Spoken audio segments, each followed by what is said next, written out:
Alright guys, we have put this thing through hell. I have bent, broken, busted about every piece on it. All them crappy little bolts. The lock nuts don't even lock. I've been putting my own bolts with stainless bolts with lock nuts or lock washers and nuts, and they're holding up a whole lot better than the factory ones. I still got 1, 2, 3, 4 more of them to change out. I've already bent the crap out of that, pushing into trees. I'm gonna have to straighten that out and gusset it. Probably do that on both sides. I'm gonna build some kind of shield for that.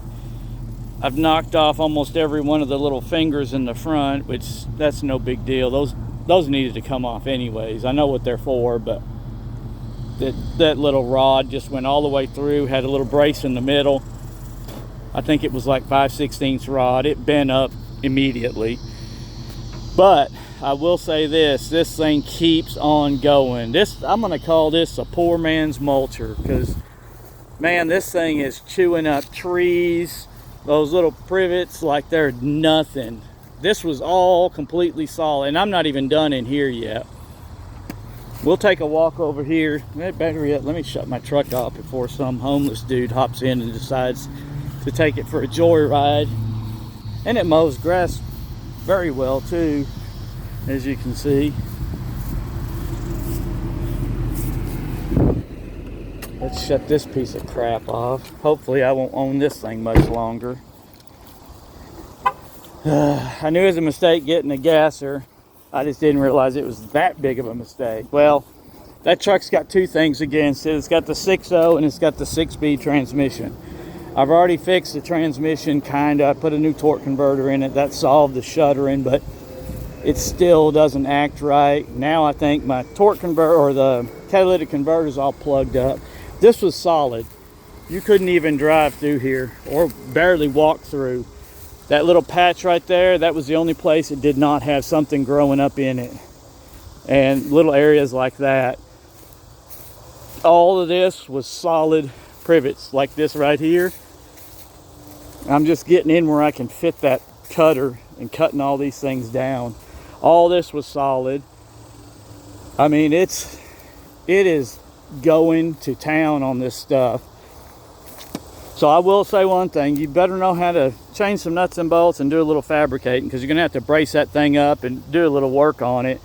But I'm super impressed with that little AGT flail mower. I'll go over here. This was solid. This was the worst of it. I spent most of the morning over here. And now this thing's ran pretty much 4 to 5 hours non-stop, wide open this morning. All of this looked like that. I mean, I was driving through here and this stuff was over the top of the skid steer.